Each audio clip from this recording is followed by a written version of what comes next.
porque me van a dar el señalador. Es un tema fascinante, así fascinante, se los digo. A mí cuando me lo propusieron me encantó.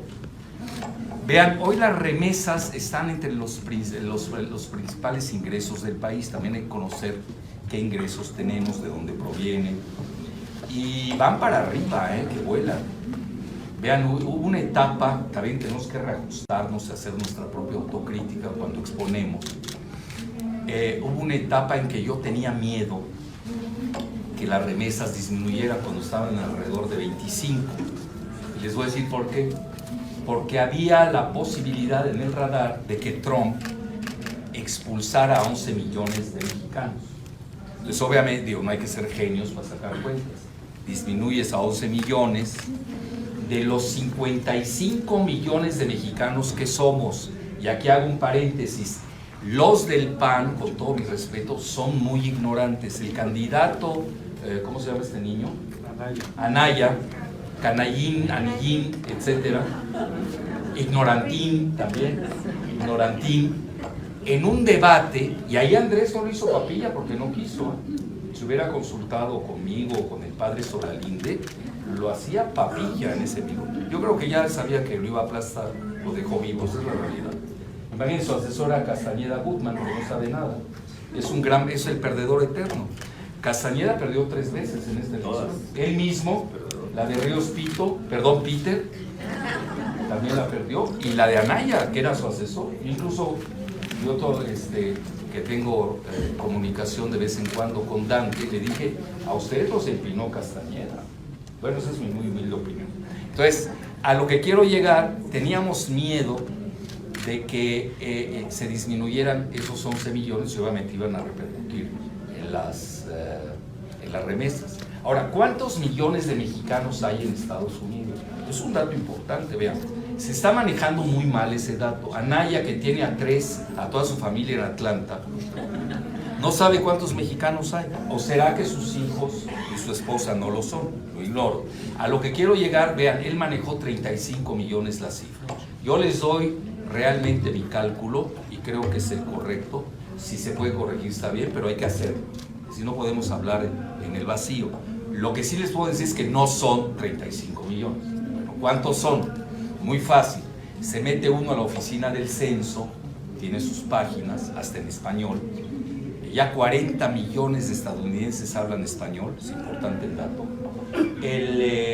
Se mete uno a la página y hablan que el 18% del total de estadounidenses son hispanics. Bueno, a mí ese término se me hace horroroso.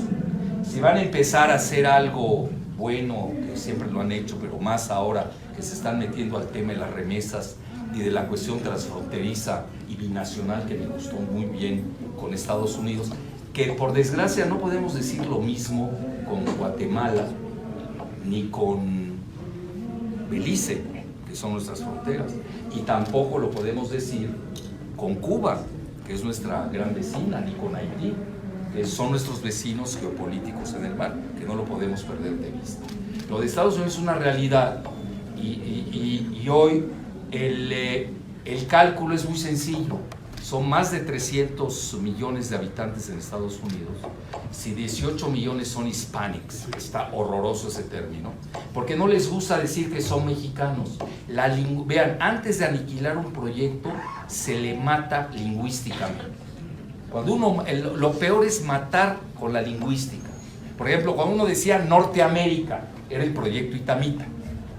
Ellos estaban ya en el proyecto de entrega de México de todos los recursos primarios y naturales del país, pero sin mexicanos, porque en sus narices le construyeron a todos los gobiernos itamitas del PRIAN, PRI-PAN, les construyeron la tercera parte del muro. Es decir, el muro no es total de Trump, ni lo ha construido. Ahorita vamos a hablar al respecto. La tercera parte del muro ya está construida, va desde Tijuana. A mí me tocó recorrerlo desde Tijuana en carretera casi 2 horas hasta Mexicali. Vamos a hablar de la tercera parte. Y hoy viene la parte más dura, que es la que quiere hacer Trump, porque tiene miedo de la mexicanización de Texas. Esa es la clave. No crean que hay otra razón. Y obviamente dejar el río Bravo como frontera natural. Pero el muro en sí, el que va a ser Trump, la parte de Trump, es sobre todo en la región de Texas. Bueno, dicho esto, estamos hablando que si saca uno bien las cuentas, pues daría 45 millones de mexicanos. ¿Por qué razón? Porque del 18% de los que llaman ellos, antes le llamaban latinos, y antes chicanos, pues los chicanos éramos nosotros, los mexicanos. Luego ahorita ya les pusieron hispanics para confundir, porque hay que matar esa idea de la mexicanidad. Vean, yo no tengo nada contra nadie, pero sí, la mayoría manda. El 80% de los llamados hispanics o latinos somos mexicanos. Ergo, no debe, primera enmienda propuesta, que exigirle a la oficina del censo de Estados Unidos para que dé solo el porcentaje de los mexicanos en Estados Unidos. Y estamos hablando 80%, que si ustedes me preguntan en corto, ni creo esas cifras. Yo creo que somos mucho más y hasta las subreportan. Bueno, si ahí ya estamos hablando del 80%, estamos hablando ya de 45 millones de mexicanos. Muy importante. Del 18% del total de Estados Unidos, que también creo que son mucho más. Están subreportados. Bueno, ya sabemos cómo manejan sus estadísticas nuestros vecinos del norte. Pero hay algo que no están contando: los 11 millones de ilegales. Entonces, si sumamos 45 más 11, me van a perdonar, son 55 millones. Y son los que están enviando precisamente estas remesas que se han incrementado. Este año yo me fui de espaldas cuando la revisé, 33 mil millones de dólares. Es el tercer ingreso del país. No es cosa menor. Entonces ahí hay que pensar, obviamente, en términos diferentes, que nadie lo está haciendo en México, y qué bueno que yo tenga la oportunidad de estar aquí con ustedes para interactuar y colaborar con esa idea. Si quieren, al final van a haber preguntas y respuestas, diputada, al final. Bueno, ¿sí va a haber? Al final. Ah, bueno. 3. Bueno, nada más 3. ¿Y por qué no 2? No, las que usted Bueno. diga, el lo están consiguiendo. Bueno, ni modo, ahí usaré el dedo, como siempre. Bueno, entonces, en resumen, ahí tienen ustedes, hay que entender muy bien la demografía, pero tenemos que ir hacia adelante, 20 años más, hay proyecciones ya. Va a ser fenomenal el aumento, el incremento de la población mexicana. Yo ahorita dejo de lado a mis hermanos centroamericanos, yo los quiero mucho, he dado clases en Centroamérica, he estado ahí, me llevo muy bien con varios expresidentes, no tengo ningún complejo, pero en eso sí soy muy católico. Caridad bien ordenada comienza por sí misma. O sea, yo tengo que ser primero ver a mi patria, a México, y luego veo a los demás generosamente, seré samaritano. Bueno, entonces, dicho esto, la proyección es tremenda. Es decir, puede llegar a ser incluso el primer ingreso nacional en los próximos 20 años, las remesas.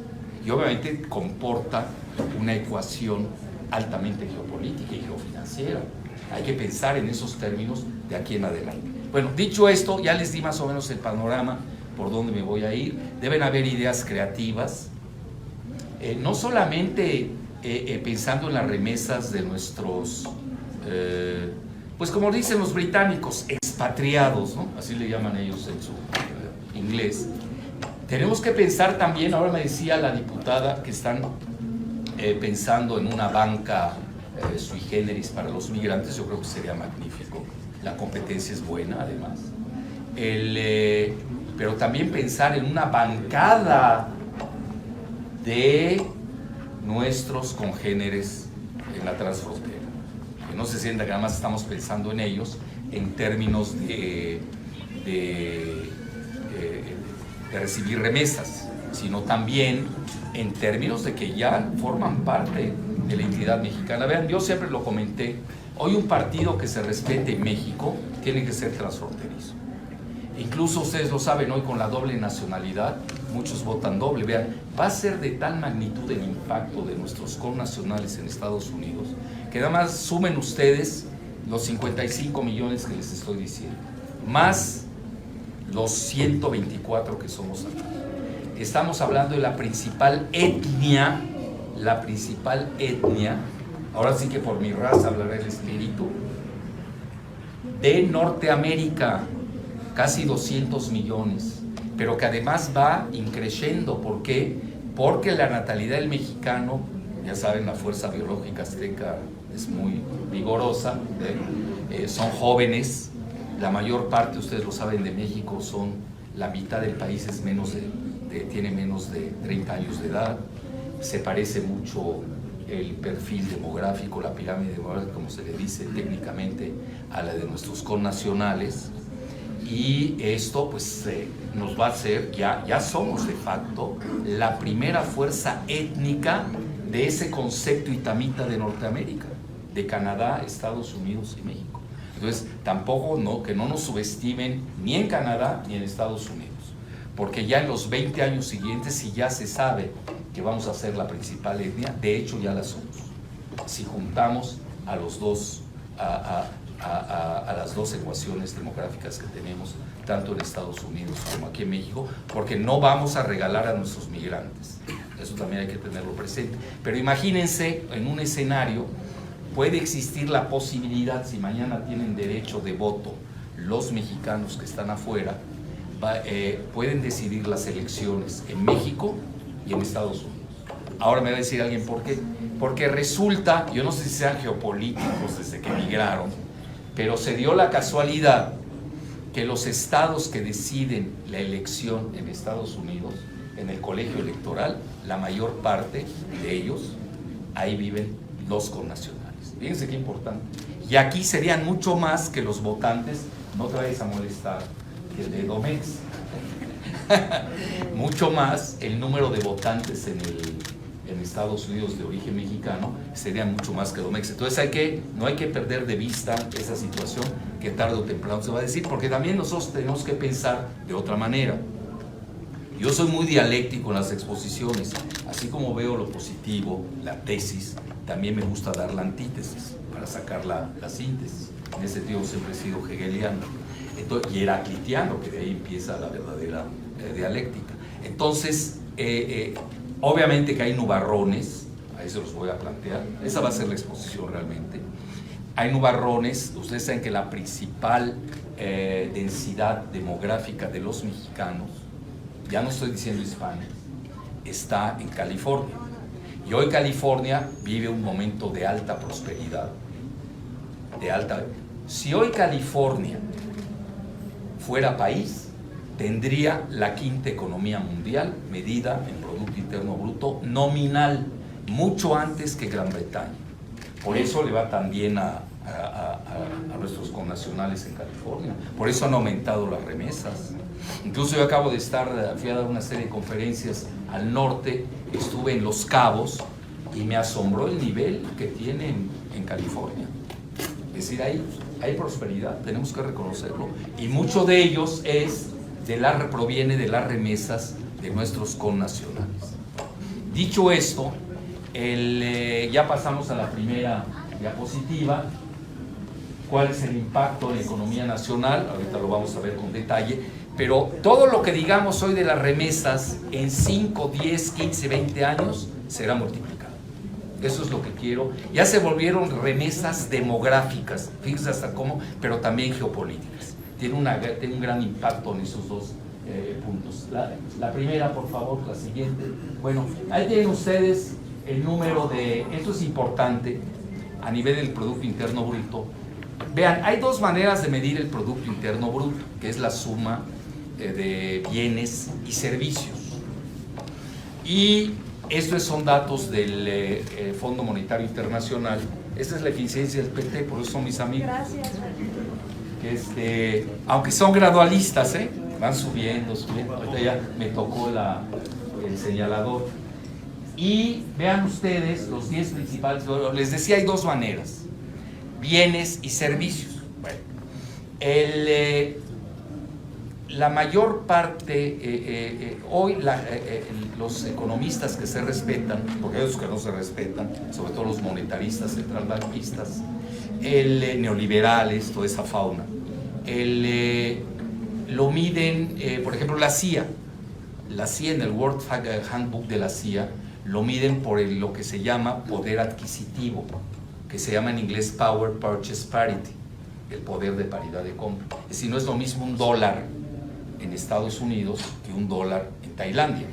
Es decir, ese dólar vale 5 veces más en Tailandia, entonces lo estoy explicando. Pero a nivel de poder de la medición nominal, es decir, tal como tal y crece en dólares, vean ustedes el lugar de México, que ha disminuido, Yo, vean, cuando regresé de vivir en el extranjero, por ahí de la década de los 70, si no me equivoco, México era la 7ª potencia industrial. México crecía 6% con el desarrollo estabilizador.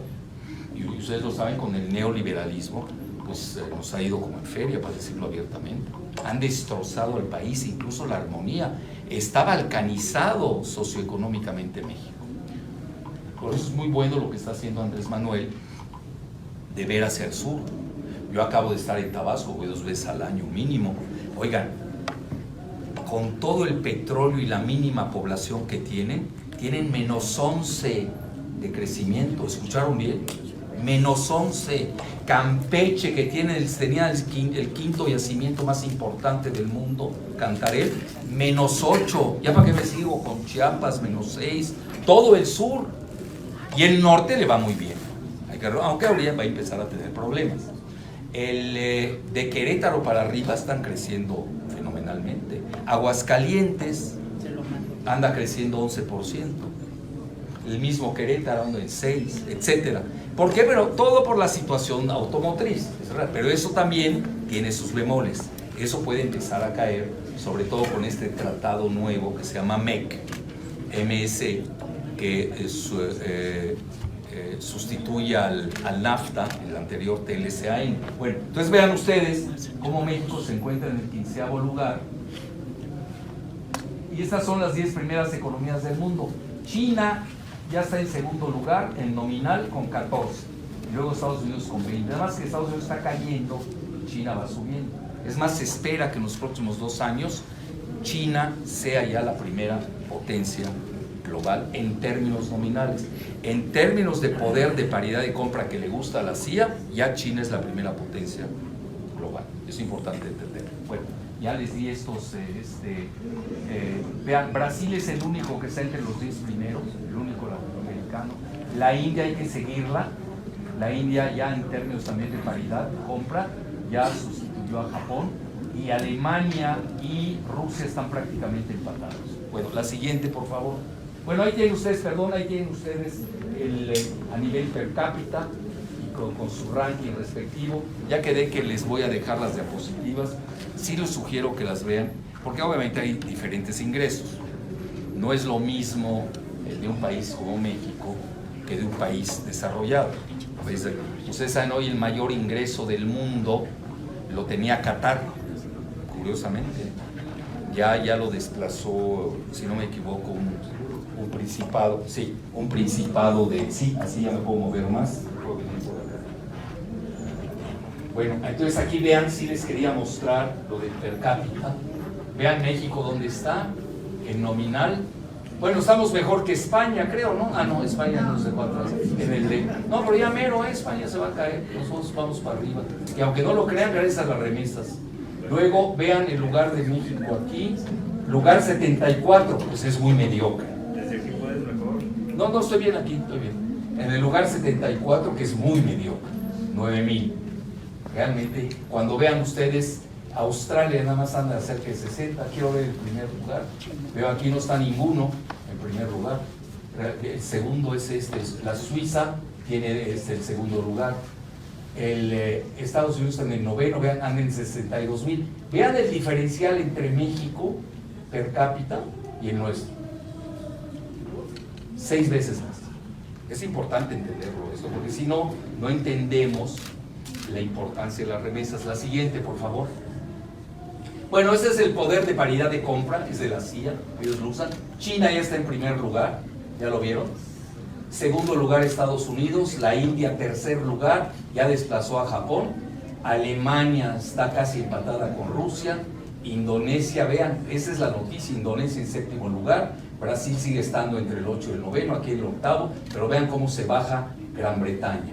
Y luego vean, México aquí nos va un poco mejor, en el 11º lugar, pues por la mano de obra tan barata que tenemos.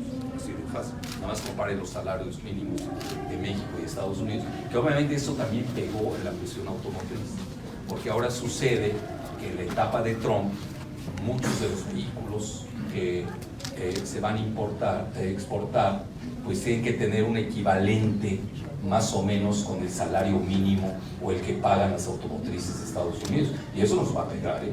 Digo, no hay que hacerse ilusión. A veces escucharon Televisa, pues obviamente les dijeron que va de maravilla, los de siempre, ¿no? Realmente sí va a afectar, ese es mi pronóstico, además nada más viendo los datos duros, sí nos va a pegar, y no estuvo bien negociado lo del TEMEC. Ahorita vamos a llegar a eso. Bueno, la siguiente, por favor. Bueno, ya ven ustedes cómo este es el PIB de México, bajó el año pasado, está en 1.15. Vean, en inglés le dicen trillion, o millones de billones.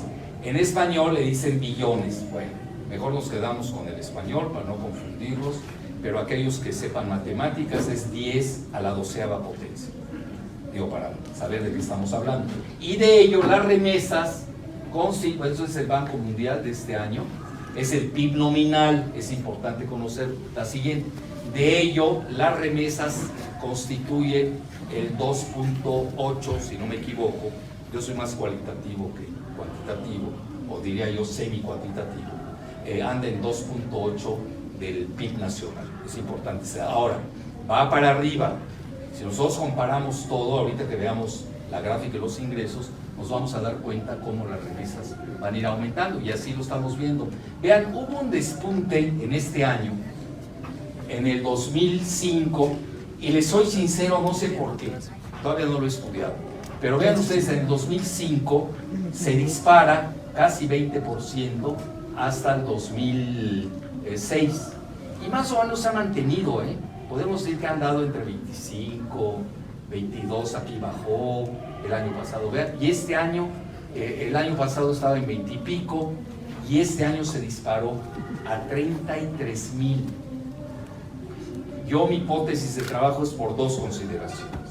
Una, California, el estado más rico de la Unión Americana, y dos, ahí está Silicon Valley, es decir, ya saben, donde está el GAFAT, que es el Google, todas las joyas tecnológicas que tiene Estados Unidos, el Amazon, el Facebook, el Apple y el Twitter. Pero sobre todo Estados Unidos en su bolsa de valores tiene a dos que tienen alrededor del todo el Producto Interno Bruto nominal de México. Es importante lo que les estoy diciendo. Una de ellas, ya sea Amazon, que son los dueños del Washington Post, con Jeff Bezos, o Apple, que también anda en 1 trillion, 1 billón. Estamos prácticamente, imagínense una empresa de Estados Unidos, tecnológica, equivale al PIB de México. Es monstruoso eso. Y vean, yo llego con este tema hace más de 20 años. Antes yo decía, ahora estoy diciendo lo de Apple y Amazon, antes yo decía Microsoft, equivalía a Microsoft más que México, es decir, nosotros no nos estamos desarrollando tecnológicamente. Eso es un rubro que hay que enfatizar. En el T-MEC, a mi juicio, fue un grave faltante la cuestión de investigación y desarrollo. Nos vapulearon en la negociación. Y les digo rápidamente qué consistió. Ustedes recordarán que México sí firmó con Obama, bueno, aquí firman todo lo que les da Estados Unidos. El TPP, famoso por sus siglas en inglés, que es el Trans-Pacific Partnership, o la Asociación Transpacífica. México firmó, Estados Unidos formaba parte de ella, y Trump dice, no le entro al TPP. Se acabó el TPP. Y ya. Y quien lo está hoy más o menos encabezando es Japón, probablemente Estados Unidos, y no ingresó China porque estaba diseñado el TPP para contener geoeconómicamente a China, pero ahí viene la parte importante. En la negociación con México ahora, que ya por cierto mi paisano, qué bueno que lo acaba de criticar, Jesús Seade, que es el subsecretario para América del Norte de la Secretaría de Relaciones Exteriores, criticó a este señor, ¿cómo se llama? Fajardo, Guajardo, no sé cómo se llama. Que además vino a decir una barbaridad aquí a la Cámara, el otro día, cuando le reclamaron el alza de los combustibles, comentó que los pobres no comen combustible. Pero a ver, ¿qué pobre come combustible? Que son nada más los tragahumos. Nada más quiere un país de tragumeros. Eso es lo que quiere este señor, ¿cómo se llama? Guajardo, ¿no? ¿Fajardo o Guajardo? Perdón. Entonces, este señor, bueno, si uno ve, ¿cómo puede hacer una declaración de esa magnitud? Que no comemos gas. ¿De cuándo acá se come la gasolina? Ya ni los tragafuegos que tenemos en las calles, pobrecillos. Bueno, entonces ahí tienen ustedes cómo ha aumentado esta parte. Y era lo que yo les decía, es el factor Silicon Valley. Pero sí teníamos miedo en esa fase de las deportaciones que habían proyectado entre 3 y 11 millones. Bueno, la siguiente, por favor. Esta era fuente, es del banco BBVA, ¿no? Y ahí viene el censo de los mexicanos, que en realidad los llaman, nos colocan dentro del 18%, como el 80% los llaman hispanos. Entonces vean, la población es casi 60 millones. Se dice fácil, ¿eh? Se dice fácil. Acuérdense que la población de Estados Unidos es de 330 millones. Es muy fácil sacar las cuentas. Luego, es la principal minoría étnico-racial. La proyección, es importante. Proyección en 2060.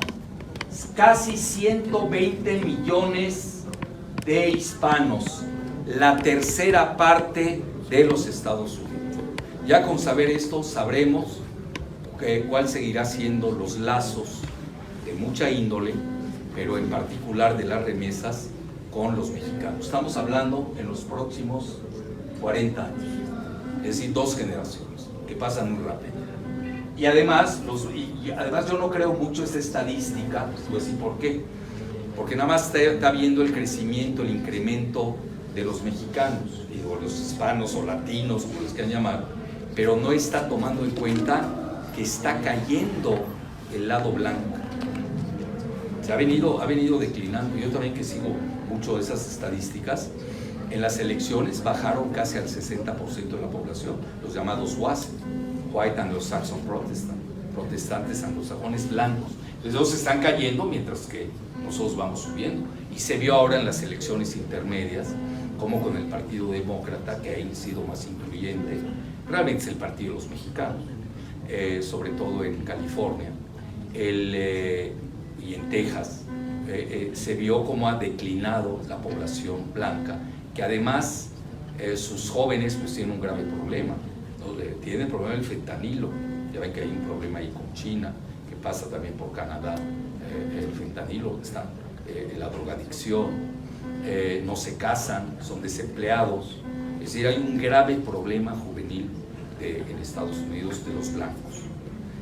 Estoy citando, a mí no me gusta usar términos blancos, amarillos, ¿eh? Pero así la oficina del censo los maneja y estoy siguiendo ese ritual. Entonces va para abajo esa población. Por eso hay mucho temor que Estados Unidos, aunque suene así descabellado, sobre todo para las mentes que no siguen la geopolítica y que no tienen ni idea de la historia de Estados Unidos y de las balcanizaciones del mundo, hay temor de una implosión en Estados Unidos. Desde el punto de vista racial. Bueno, y esa es una de las causales del muro, que obviamente en Estados Unidos lo saben. Es decir, no crean que es nuevo esto del muro. El primero que lo empieza a construir es Clinton, demócrata, luego lo sigue Baby Bush, y luego ahora Trump, que quiere hacer su famoso muro. Ahí sí, aunque lo oculta más el Partido Demócrata, porque perdería mucho de los votos de los mexicanos o de los latinos. Entonces son más antimuro, pero al final sí hay una agenda bipartidista común, no hay que ser ingenuos. Vean ahora que se dio el pleito entre Trump, muy televisado, en la Casa Blanca, precisamente para pagar la parte que falta del muro. Trump está pidiendo $25,000 millones, no sé para qué tal. Y ahora los republicanos están pidiendo $5,000 millones, y los demócratas están dispuestos a dar 1,300 millones. Van a ver que mañana se ponen de acuerdo entre 2,000 y 2,500 millones de dólares. Entonces sí es bipartidista, no hay que irse con la finta. de que los demócratas no están. Ellos conocen, sobre todo quienes dominan al Partido Demócrata, que son Nancy Pelosi, pues es blanca, Schumer, que es el líder del Partido Demócrata en el Senado, que hoy es minoría, él es israelí, es neoyorquino. Entonces estamos hablando que ahí hay un gran racismo que está jugando en esa parte. Vean, ahorita hay una mexicanización de Texas. En el año 2016 habían ya 11 millones. 11 millones. Y ahorita en la elección se vio. El famoso Ted Cruz, que incluso lo apoyó Trump, estuvo a punto de perder la elección senatorial. Bueno, entonces, los hispanos en California, 15.3 millones, y solo en Los Ángeles County hay más de 5 millones. 54.4 con una población de más de 1 millón de hispanos. Vean en dónde: Arizona, California, Colorado, Florida, Illinois, New Jersey, New Mexico, New York y Texas. Moraleja para los que están pensando en el banco, que es lo que me dijo Claudia. No vayan a ponerlo en Nevada, por favor, en ¿cómo se llama? En el estado de Washington. Tienen que ponerlos en estos estados, donde están precisamente los que envían las remesas. Y sobre todo tienen que ir de más a menos. No vas a poner la misma sucursal en Arizona que en California o en Illinois. Es absurdo. Ahora otra, tenemos que tener cuidado dónde están los mexicanos. En Nueva York no hay tanto mexicano, ni en Florida. Ser un error abrir una sucursal en Florida. Esa es mi muy humilde opinión. Hay que ponerla donde está concentrada. Entonces hay que hacer un mapeo, y eso se lo sugiero a la diputada y a los demás presentes. Hay que hacer un mapeo de dónde están los mexicanos. No lo tenemos, no puede ser. ¿Dónde están ubicados la mayor parte de ellos? Y tener una gran conectividad transfronteriza que vaya más allá del simple envío de remesas. Estamos hablando de un potencial económico bárbaro.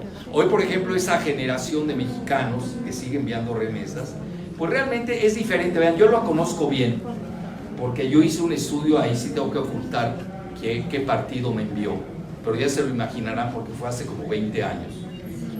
Hice un recorrido porque el presidente de ese partido me pidió decirle en una tarjetita si convenía el voto de los mexicanos en México. No, dije, depende.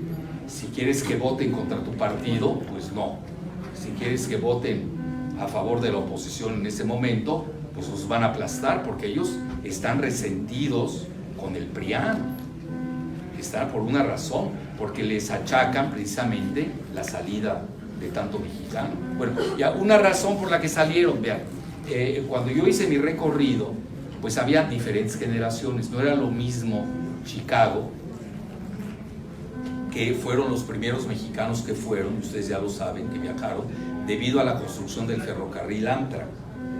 Luego esa es la primera, y ustedes ven incluso cómo los mexicanos en Illinois, pues les ha ido muy bien. Todavía ya hay jueces, magistrados, todavía no hay banqueros ni financieros, ojo, eso es importante ver. Chuy García ya. ¿Cómo? Chuy García, ya tenemos congresista. ¿Ah, ya? Ah, bueno. ¿En Illinois? Sí, en Chicago. Ah, en Chicago. Bueno, sí, ahí sí. No, pero me refiero financieros, banqueros. No vi en Chicago. Y luego, lo que es California, Texas, etcétera, pues ya es otra generación luego, ¿no? Entonces sí se nota la diferencia, evidentemente. Pero vean, en esto del crecimiento de los migrantes, como la mayor parte de Estados Unidos son migrantes también, en 20 años no faltarán los mexicanos que ya hayan estudiado y que sean los nuevos banqueros, sobre todo para manejar este tipo de remesas con sus connacionales aquí. Y vean la educación, eso es importante, 67.1 de hispanos de más de 25 años con máximo de high school, y el 15.3 de más de 25 años con bachelor o bachillerato más. La siguiente, por favor.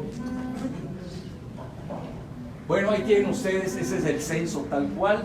Ahí viene vean, estaba yo hablando de 330, tiene 320 la población de Estados Unidos en el 17. Hoy ya estamos en el 18, quizás esté en el 30, porque en algún lugar lo leí, 300 y pico. Y de estos, vean cómo los llamados hispánicos latinos no se ponen ni de acuerdo ellos, pues sea que se pongan de acuerdo. Lo que ya hay que exigir es que ya nombren solo a los mexicanos, porque eso de latinos ahí entran muchos, y vean, no es la misma proporción, con todo mi respeto, de los salvadoreños, de los hondureños, de los nicaragüenses, de los guatemaltecos, que gran parte de sus migrantes se debe pues, a todo el conflicto que padeció en la Guerra Fría en Centroamérica. La siguiente, por favor. Bueno, ya está la guerra, ya se les hablé de ella. Vean, no vengo a hacer publicidad, pero yo traigo una tesis del supremacismo blanco de Trump y la palestinización de los mexicanos. Van a decir ustedes por qué puse el término palestinización. Muy sencillo, porque yo eso se lo leí a Bibi Netanyahu, el primer ministro de Israel, pero se lo leí hace 30 años. Y me doy cuenta que es la misma política y no es gratuito que los dos sean aliados. Netanyahu con Trump. Entonces, yo lo que he hecho es deducir la política que están llevando, que es idéntica o similar en el peor de los casos o en el mejor de los casos. Y Netanyahu inicia una política de despoblación de gran parte del territorio israelí, hoy ocupado, precisamente construyendo muros. Es más, el proyecto, la empresa proyectada para construir el muro con México es una empresa israelí. Y obviamente con Cemex, hágame el favor, Cemex participando con el cemento, pero no la parte tecnológica. La parte israelí, que incluso Trump ha dicho, son quienes mejores hacen muros en el mundo, pues eso ya lo sabemos, van a llevar la parte tecnológica, les llaman ellos de surveillance, de vigilancia tecnológica. Eso es importante entenderlo. Entonces hay un gran parecido, y me acuerdo perfecto cuando Netanyahu, ustedes saben que los israelíes están divididos en muchos temas. El tema de los mexicanos, como la mayor parte de los israelíes de Estados Unidos forman parte del Partido Demócrata, le reclamaron a Netanyahu, que era del Likud, es del Likud todavía, el partido de extrema derecha israelí, estoy usando los términos que ellos usan, el supremacista, etc. Le preguntaron que por qué era tan cruel, más o menos, palabras menos, más, con los palestinos, y dice, textual, los palestinos son para nosotros los israelíes lo que los mexicanos son para ustedes los estadounidenses blancos. Entonces, no crean que puse nada más por poner la palabra palestinización, lo puse ex profeso. Y curiosamente quien me hace el prólogo es una de las personas que al menos, no sé si en teoría, pero sí en la práctica, pues ha hecho mucho por los migrantes. Y le pedí al padre Solalinde, Alejandro, el prólogo, y lo hizo muy gustoso.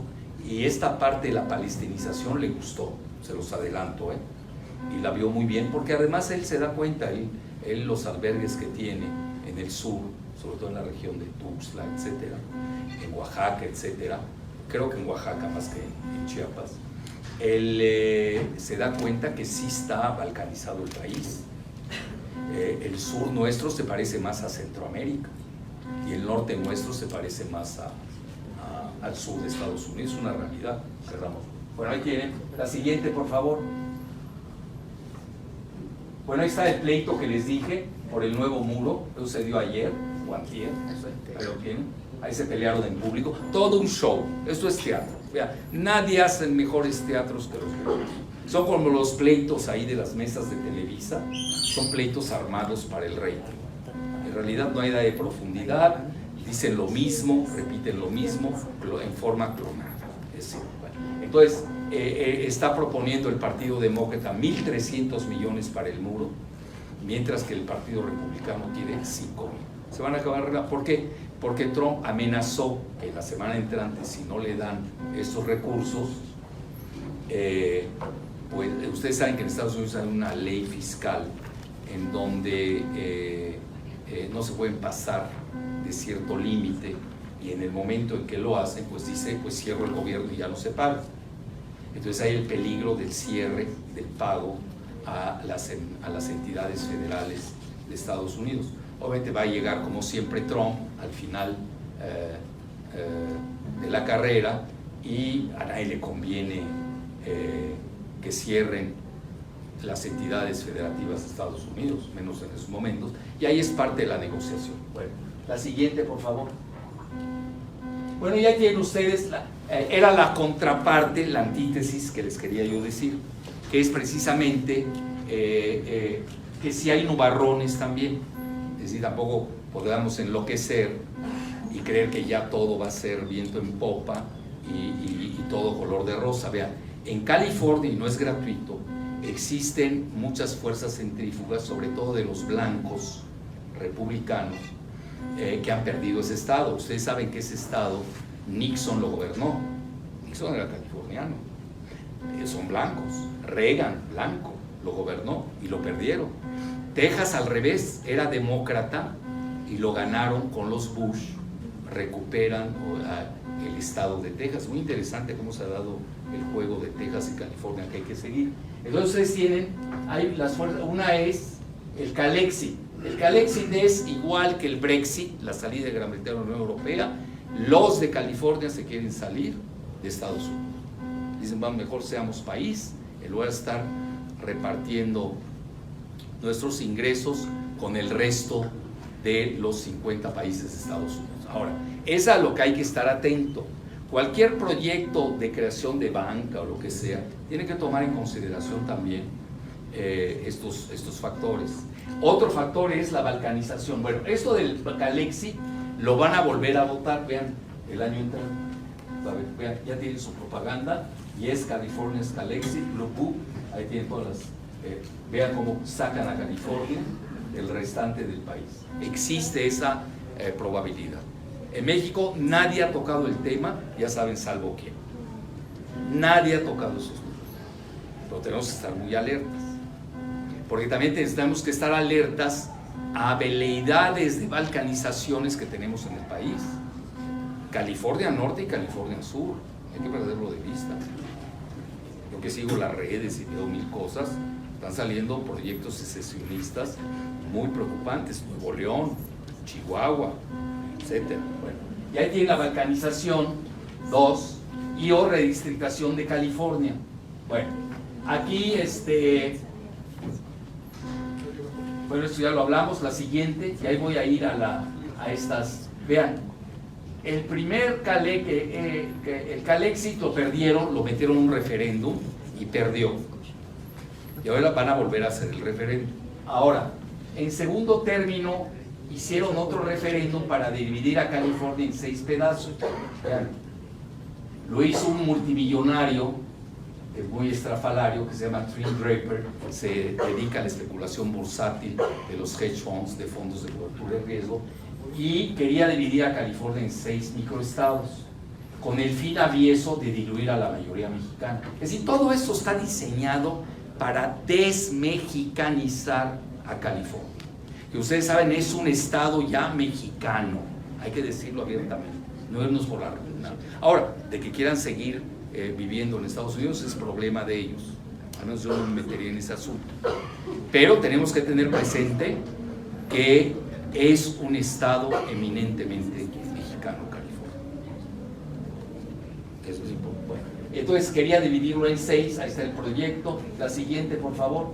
Perdieron el voto y ahora el mismo ha estado con otro proyecto, que este es muy interesante, que se llama la Nueva California, en donde dejan la parte de Los Angeles County, la dejan de lado porque ahí vive mucho mexicano, para quedarse con 3 pedazos y la parte rural, sobre todo, quedarse en Silicon Valley, donde está precisamente lo que produce la riqueza estadounidense, y naturalmente desmexicanizar. Entonces, imagínense qué interesante proyecto, porque son los mismos votantes de Trump, el voto rural. El voto rural hoy en Estados Unidos no está, es blanco. Se diferencia del voto suburbano y urbano, que son eminentemente, yo diría, multiculturales, como ellos usan el término. En México usaríamos el término plural. Pero este proyecto existe y ahí está, e invocan, primero que nada, hacerlo como un estado 51, número 51. E invocan el artículo 4 de la sección 3 de la Constitución, que sí se puede dar siempre y cuando lo acepten los otros estados. Entonces ya les dije, eso yo diría serían los nubarrones sería la antítesis de cualquier proyecto que uno quisiera realizar en California desde el lado mexicano. La siguiente, por favor. Bueno, vean, y además el mundo está cambiando a pasos acelerados. Yo, con humildad y rigor, acabo de publicar este libro, el desorden global en la era post-Estados Unidos. Bueno, yo cuando lo decía, Jalife está loco. Yo siempre estoy loco porque me adelanto 20 años, es la realidad. Luego resulta que luego me copian los que decían que yo estaba loco también. Yo, como no tengo tiempo para dar la réplica a tantos, no acabaría, sería toda una vida, necesito 1000 vidas para estar replicando. Entonces aquí lo único que hablan son los hechos, los datos duros. Uno con datos duros no debe temer nada, que digan lo que quieran y no pasa nada, al revés. Al final se acaban, les digo, oye, pues lo dijo Jalife, te lo estás fusilando, mano. Se lo dicen 5 o 10 años o 15 años después. Bueno, ahí lo tienen, vean, este va a ser el próximo Foreign Affairs, lo publica el Council of Foreign Relations. Lo consideran como el mayor think tank de Estados Unidos, el más influyente. Yo no estoy tan seguro. Por ejemplo, los rusos no siguen tanto a Foreign Affairs, le siguen más a la Rand Corporation, porque la Rand Corporation tiene una visión más militarista, más estratégica, y Foreign Affairs, yo diría, es más de geopolítica, aunque ya no están entendiendo mucho al mundo. Pero vean qué interesante cuál es la portada de enero, febrero, es decir, del próximo bimestre. Vean cuál es la portada. ¿Quién va a gobernar el mundo? Es decir, ya se dieron cuenta que Estados Unidos solos no van. Entonces, en Estados Unidos había el proyecto, un G2, que lo quería Brzezinski, de Estados Unidos con China, dejando de lado a Rusia, o el de Kissinger, el G2 de Kissinger, de Estados Unidos con Rusia, dejando de lado a China. Pero de repente se dan cuenta los rusos y los chinos y hacen ellos un G2 subrepticio, que es una asociación estratégica que no sabemos qué alcance tenga desde el punto de vista militar, pero sí lo hemos visto en otros rubros. Y el que está quedando aislado es Estados Unidos. Vean qué interesante. Ya iba a decir, la Unión Europea la están fracturando. Eso. Vean lo que está pasando con los chalecos amarillos en Francia, y ya llegó hasta Bélgica, y hoy el nacionalismo está ganando. Vean, esta división de izquierda-derecha ya es muy caduca, hay que actualizarse. Hoy el pleito se está dando entre globalistas, que están perdiendo, y nacionalistas, que van en ascenso. Ustedes me preguntan, la votación de ustedes, de Andrés Manuel, ¿qué fue? Fue nacionalista. Por fortuna, Andrés tiene visión global, es decir, no es aldeano. Eso es importante. Sí, porque se cae uno en aldeanismo, porque además tenemos una realidad regional con Estados Unidos, muy sui generis, que no tiene otros países. Bueno, entonces ahí tienen ustedes, vean qué interesante, pero aquí lo que me llama la atención es que ellos hablan del orden global, pero sería entre Estados Unidos y China, porque se están basando mucho en algo que dijo el que era dueño de Apple, Eric Schmidt, o mandamás de Apple, que él vea al mundo en los próximos 5 o 10 años en una dicotomía, pero dada ya no por izquierda-derecha, ni por globalistas y nacionalistas, va más allá, lo ve en la inteligencia artificial. Entonces ahí yo veo un faltante nuestro en México. No estamos jugando para nada la jugada de los próximos 5, 10, 15 años, la inteligencia artificial. Eso es fundamental. Yo incluso he estado proponiendo que se haga una supersecretaría de ciencia y desarrollo. Ya el CONACYT ha vivido sus mejores épocas, se los agradecemos, crearon a muchos buenos científicos, dieron becas muy buenas a quienes la merecían, etcétera, pero ya no es suficiente, ya no es una herramienta de desarrollo para el siglo XXI.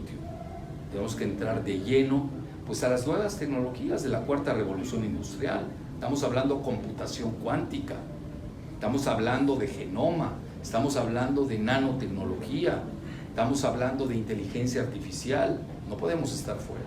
Vean, ustedes no lo van a creer, yo acabo de estar en Ciudad Neza, en una secundaria técnica, creo que se llama la Julián Carrillo. No tienen idea ustedes de qué inteligentes son estos jóvenes. Bueno, adolescentes, estamos hablando de secundaria. Me hicieron preguntas que me pusieron a temblar, buenísimas. Es decir, los jóvenes están pendientes pero no tienen las herramientas de apoyo. Entonces hay que decirles, y me dio mucho gusto, por primera vez en mi vida, de una conferencia magistral ante jóvenes de Ciudad Neza, de una secundaria técnica. Y así tenemos que hacer, empezar a recorrer. Por eso es nuestra salvación, los adolescentes de México. Ya no solamente los millennials que tienen menos de 30 años, el 50%, sino también empezar también con nuestros jóvenes a ese nivel. Vean, desgraciadamente las universidades privadas en México no cumplieron su misión, no hacen investigación y desarrollo. Las únicas universidades que están haciendo investigación y desarrollo en México son la UNAM, lo digo en orden, el Politécnico, la UAM y la Universidad de Nuevo León, en ese orden. Y quizás en quinto lugar venga la UDG. Pero las privadas, ustedes no van a escuchar un invento para nada. Y tenemos jóvenes de primera. Vean, yo últimamente he estado teniendo mucho contacto con el Politécnico y me invitaron a un seminario que tuvieron en Mazatlán y acudí. Y todos ustedes los ven, ¿no?, normales, digo, clase media, tirándole a media baja, etcétera. Pero excelentes jóvenes. Uno de ellos es director de Microsoft en México. Están pujando muchísimo. Vienen muy fuertes estos jóvenes. Problema, están trabajando para empresas extranjeras, no para empresas mexicanas. Hoy ustedes, por ejemplo, yo que viajo mucho por la República, me invitan a dar conferencias. Acabo de estar en Guadalajara y Zapopan. Es el nuevo Silicon Valley del país. Pero ¿cómo no lo va a hacer? En Silicon Valley un programador le pagan $14,000 al mes y en Guadalajara, Zapopan, le pagan $4,000, que para nosotros es muchísimo. Van a ganar lo que gana Andrés, imagínense. Bueno, pero comparado, es la maquila que están haciendo las transnacionales con estos jóvenes talentosos que están saliendo del Politécnico. ¿Cómo dices? Claro. No, pero además los que se quedan aquí, que no quieren irse, pues prefieren para vivir ahí con los gringos. Prefiero quedarme en México por $4,000. Eso también tiene su precio, ¿no? Convivir con aquellos. Bueno, entonces, sí les quería decir, vean, yo realmente esto, incluso voy a hacer un artículo en su momento dado, de que les falta Rusia. Aquí no la están contando.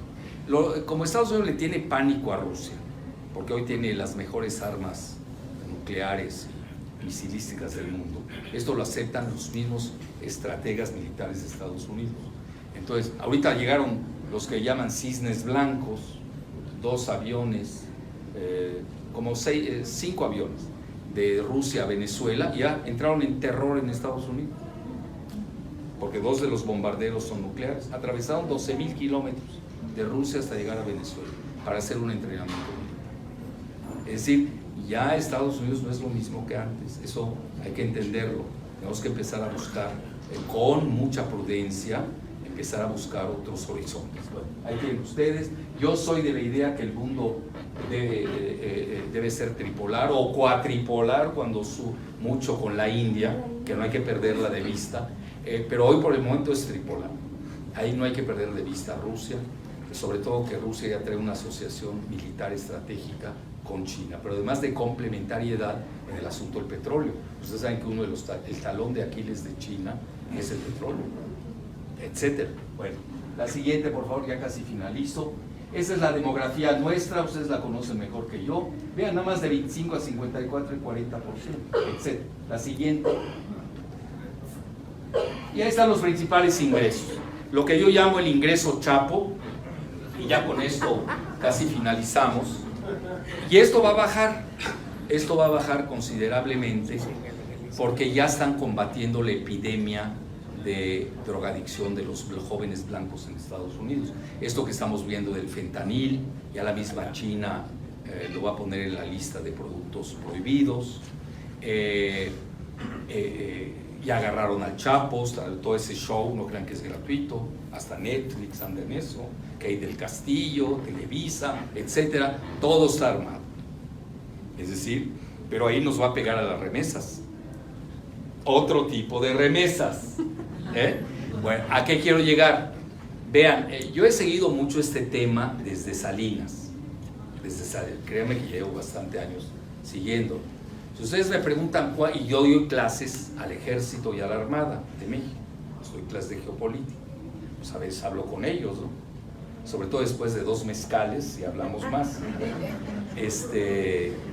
Y no, yo voy a lo que voy ya, pero de repente también me gusta preguntar, ¿no? Ellos tienen información que uno no tiene a ciertos niveles, y en una ocasión a alguien que sabe de más, de muy alto nivel, le pregunté que en cuánto calculaba el PIB nacional de México, de los ingresos de las drogas, y me fui de espaldas. Me manejó 500,000 millones de dólares. Yo se los dejo aquí en la mesa para que lo vean, pero obviamente otros lo bajan. Genaro García Luna, que también sabe mucho del tema, ya lo citó el Chapo, por cierto, como a varios expresidentes, a la mayoría, a Calderón, Fox lo sacó de la cárcel, con este que se fue, igual lo sacaron de la cárcel, hasta cuenta cuánto pagó, ¿no? ¿Cómo dices? Sí. Entonces ahí, pongamos que sean de 70,000 millones de dólares, pues todavía era el primer ingreso nacional, ¿no? Para poner una cifra así nice, ¿no? Así, suave, pongamos 150,000, es el primer ingreso nacional. Hay que tenerlo presente. Bueno, y ahí eso ustedes ya, pero vean, tiene 450,000 empleados y 3.2 millones son dependientes de los cárteles. Entonces tampoco da mucho empleo, que digamos, y además como los matan, a veces la tónica, entonces tampoco hay mucha proliferación, ¿no? Ahí de narcotraficantes. Bueno, la siguiente, el segundo ingreso, vean, es interesante, sector automotriz, en producción, eso es ProMéxico, lo sacó en 2016, la producción nos deja 82,000 millones, pero en exportación nos deja 65,000 millones. Que aquí también hay un grave error de parte nuestra. Voy a aprovechar el foro. La transferencia de tecnología que Estados Unidos le exige a China. Ustedes saben que la transferencia de tecnología va así. Los primeros 5 años gana el que trae la tecnología y el dinero, pues gana solo los primeros 5 años. Los siguientes 5 años van mitad con el país anfitrión, y a partir de los 10 años siguientes el país anfitrión aprendió la tecnología y la hace, porque también hay una ley dentro de la tecnología que no hay tecnología que dure en promedio más de 10 años. ¿Por qué? Todos la piratean, al final se piratea, se copia. Nosotros no estoy incitando a la piratería, pero ni eso hemos sabido hacer. ¿Cómo puede ser que no hagamos bicicletas en México? Ya para qué les digo carros, motocicletas, todo lo importamos. Café, no quiero hablar mal del café porque el dueño del café, digo, de esas entidades gringas del café, pues son casi familiares, entonces no me voy a meter ese tema. Pero oiga, tenemos de los mejores cafés del mundo. En Chiapas, en Veracruz, en Oaxaca, ya están felices creyéndose agentes de bolsa de Wall Street, o ahí con en los cafés que ya conocen ustedes cuáles son, para no citar a nadie, porque vengo en plan muy benigno. Bueno, entonces, dicho esto, ahí tienen ustedes, y aquí me voy, pero vean, nos deja en exportaciones 65,000, deja más el narcotráfico, es el primer ingreso. Digo, en exportación, le está dejando más el narcotráfico. Es muy grave esto. Y obviamente si se cierra, se afecta el muro, el Chapo que lo agarran, etcétera, todo ese Hollywood ligado al Chapo, pues obviamente van a bajar ese tipo de ingresos. Tenemos que pensar qué tipo de ingresos hay que hacer. Y el único que yo veo y donde está dejando ingresos a nivel mundial es el rubro tecnológico, en el que no estamos. Bueno, dicho esto, ahí tienen ustedes la nueva enmienda que les dije del Congreso de Estados Unidos. Vean, esa es la razón por la que se fue tanto mexicano a Estados Unidos, el Tratado de Libre Comercio, que despedazó a los campesinos de México. Salinas no vio esa parte, no la vio. Vean, luego entró Fox, ustedes se recuerdan que querían jardineros mexicanos en Estados Unidos, así nos veían, la mano de obra barata para los gringos, para labores que ellos no querían hacer, que ahora sí las quieren hacer, porque Estados Unidos está en crisis muy fuerte a nivel financiero y económico. Entonces vean, le dieron al sector agrícola, que además ya está despedazado, lo hicieron papilla en este nuevo tratado que sustituye al Tratado de Libre Comercio. Le acaban de dar, vean la cifra, 850,000 millones de dólares de subsidios a su sector agrícola, que aniquila al campo mexicano y a sus 30 millones de campesinos desahuciados. Tenemos 30 millones de campesinos y todavía los quería acabar más el neoliberalismo del ITAM, desviando el río Pánuco para llevar el agua, para que sirviera para el famoso fracking del shale gas o del gas esquisto bituminoso, como le quieran llamar, de Nuevo León. Vean qué maravilla. Bueno, ¿y qué vamos a hacer con unos 30 millones? Pues que se mueran los feos, ¿no? Como la canción. Vale. Ahí tienen ustedes. Esto no se está, nadie lo está manejando, nadie lo está diciendo. Bueno, y ¿cómo va a ser uno competitivo con Estados Unidos, que son una superpotencia agrícola, que está tecnificada además? A mí me ha tocado conocer el Middle West de Estados Unidos, conozco perfecto. Ahí el farmer americano llega en avión privado, y aquí nuestros pobres campesinos ya no llegan ni a burro. No estamos viendo esas metáforas que son muy fuertes, y luego los subsidian con casi el Producto Interno Bruto de México, y nos vienen con el cuento, y tamita, de la competitividad. ¿Cómo vas a competir cuando le sueltan eso a su campo? ¿Qué competencia puede haber? No existe la competencia, es una vacilada. Vale. Y ahí tienen ustedes México fuera de la innovación tecnológica. Sacan a México de la jugada china, hay veto, eso es importante. En el acuerdo del TME-MEC, bueno, yo me dediqué a leer mucho eso, obviamente no me leí las 1000 páginas, que ni Peña leyó, eso se los puedo garantizar, y si lo leyó, pues no lo entendió, que todavía es peor. Yo leí algunos rubros, no me voy a echar 1000 páginas, pero sí leí a los centros, los think tanks que manejaron el tema. Y todos común denominador, de China a Estados Unidos, a Gran Bretaña, Europa, Rusia, el común denominador era de que había veto en ese tratado, el nuevo, contra China.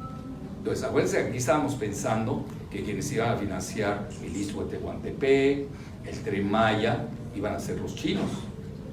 Y ahora, con el veto gringo, que además lo tenemos desde los tratados de Bucareli. Brzezinski en una ocasión dijo, en los 70, dijo, no queremos un Japón en la frontera, tenemos un apartheid tecnológico contra México, no nos están dejando desarrollar.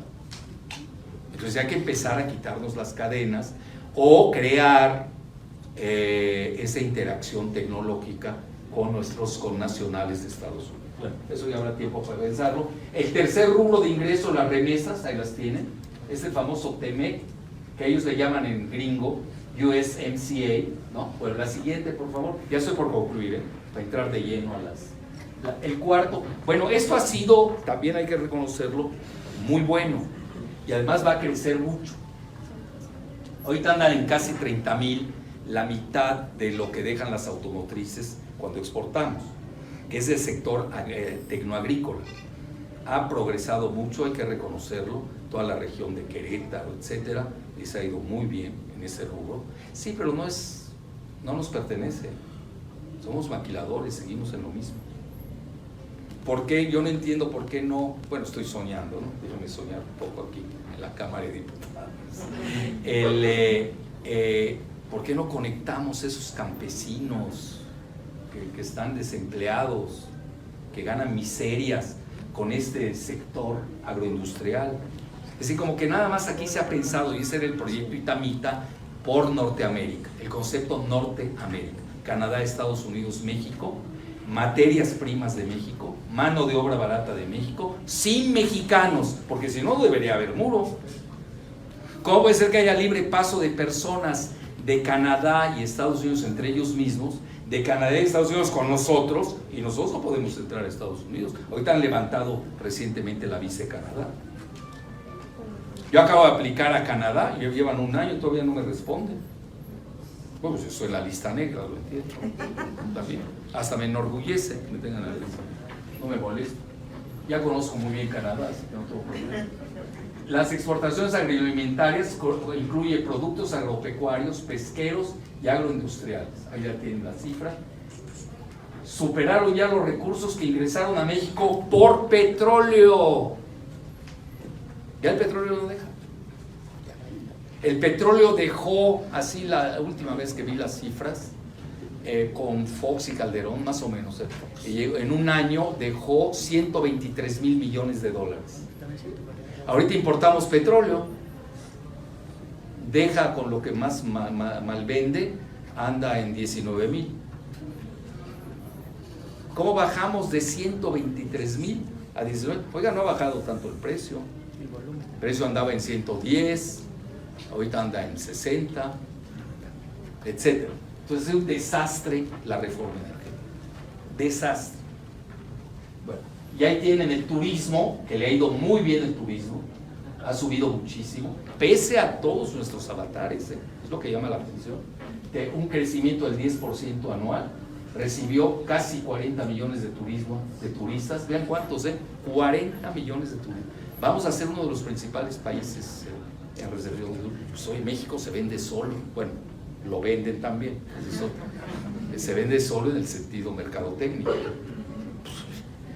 Yo que he recorrido toda China y hablo con los chinos y todo, están enloquecidos con Chichén Itzá. Cuando vino el mandarín Xi Jinping a México, fue directo a Chichén Itzá. Los consideran entre las grandes maravillas. Y estamos hablando de un país de 6,000 años de civilización. Los gringos vienen del siglo XVIII, apenas existen. Ustedes saben que decía Oscar Wilde de Estados Unidos, ¿no? Pasó de la barbarie a la decadencia sin haber conocido la civilización, y lo dijo hace un siglo. Fuerte, claro. No, o sea, así se llevan entre ellos, no se preocupen. Bueno, ahí tienen ustedes el turismo, ahí está Chichén Itzá, etcétera, y naturalmente, pues, muchos proyectos que tenían los chinos, yo lo sé porque hablo con ellos, incluso me entrevistan. Yo, por ejemplo, les dije, no va el tren bala. No, estás loco, ¿cómo que no va a ir? No, pues no va. ¿Cómo va a ir el tren bala a querer? Pues ya no sé de geopolítica. ¿Cómo va a ir? No lo van a aceptar los gringos. Dicho y hecho. Todo el escándalo de la Casa Blanca. No vayan a creer que es por la gaviota, por favor. Esa ni existe. Bueno, eso dice el ex marido. Bueno, a lo que quiero llegar es de que era mucho más. Le pegaron duro, precisamente porque, y además de otras consideraciones que ahorita no viene al caso citar, pero sí les molestó. Entonces a Estados Unidos le molesta, por eso tiene veto en relación a Chile. Tenemos que ser muy cuidadosos, porque ahí, vean, está en decadencia Estados Unidos, pero es un dragón herido, todavía puede dar coletazos. No hay que irse con mucho cuidado. De ahí por eso la gran relación y conectividad que tenemos que tener con nuestros connacionales, que eso forma parte precisamente del rubro de la remesa. La siguiente, ya casi ahora sí, por concluir, ahí está el petróleo, vean lo que dejó, 19,662 millones hace el año pasado, cayéndose, desplomándose, vean, no es por publicidad, pero el único libro político, por decir, se lo dedicó a su esposa, pues obviamente, acaba de hacer uno su esposa, hizo el prólogo Andrés. El único libro que ha prologado Andrés es el mío. Lo hice hace 10 años, la desnacionalización de Pemex, y les digo algo para ustedes del PT, el PT me hizo el favor de imprimir el libro, así que ustedes siempre han estado en la vanguardia de las ideas. Y eso yo lo agradezco también. Yo creo que por eso interactuamos también. Bueno, y gracias. Y aquí tienen ustedes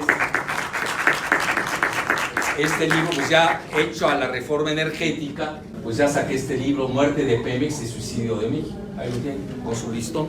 Incluso se lo regalé a Andrés y le puse adentro que él usó ese eslogan, que es la tercera es la vencida. Desde ya, ahora sí ya. Ahora ya no te van a poder detener. Bueno, entonces es un tema ya agotado. Se entregó el petróleo. Sobre todo la parte del no solamente el shale gas, que por fortuna Andrés está en contra del fracking y la privatización del agua. Vean, es muy sencillo. Si nosotros no dejamos que se privatice el agua, pues no hay fracking. Se tiene que hacer con fracturación hidráulica, por de ahí viene la palabra fracking. Entonces, Estados Unidos tiene el proyecto del fracking porque uniría la parte noreste de México, que es una de las principales zonas del mundo. Estamos en el cuarto o quinto lugar, depende de quién haga las estadísticas, sumado a la parte del sur tejano de Estados Unidos, sería la tercera a nivel mundial. La primera es China, la segunda es Argentina. Entonces ese era el proyecto Itamita de Norteamérica, pero sin mexicanos. Y la tecnología del fracking, pues no la tenemos nosotros, lo tienen los tejanos, que va a ser un fracaso total, pero a Estados Unidos le ha dado resultado, pero pronto se les va a agotar, porque la curva de rendimiento del shale gas o del gas bituminoso es de corto plazo, de 5 a 7 años máximo, no así el petróleo convencional que dura hasta 20 años. Hay una gran diferencia. Bueno, ahí tienen ustedes. Y hoy es un tema que doy por caduco hasta nuevo aviso. La siguiente. Bueno, y ahí está la balcanización socioeconómica, ya se los dije, cómo se benefició el norte y el sur. Realmente está fracturado a partir de muchas regiones de Puebla, de Veracruz, sobre todo la parte sur de ellos, pues realmente se parece más a Centroamérica que a otra parte. La parte de Querétaro para arriba le ha ido bien, porque está en la cuestión agrícola, tecnoagrícola y automotriz. Eso es interesante. Pero ahora ustedes se dan cuenta, regresando a lo que les decía, yo viajo seguido también a Oaxaca, y ustedes saben, uno de los principales rubros de ingresos en Oaxaca son las remesas, etcétera. Entonces sí tenemos una geografía complicada, pero sobre todo yo diría balcanizada entre el norte y el sur. Por eso hoy me dio mucho gusto de ver este nuevo proyecto de salud, donde a 8 estados, básicamente del sur, Andrés Manuel propuso se le diera los servicios generales de salud, que se merecen, porque realmente estaban abandonados totalmente. Bueno, ya casi ya. ¿Listo? ¿Ya? ¿Otra? Creo que ahí se acabó. Bueno, ahí está, ¿no? Lo de la balcanización. Bueno, pues ahí tienen ustedes el tema y les agradezco mucho su atención. Encantado.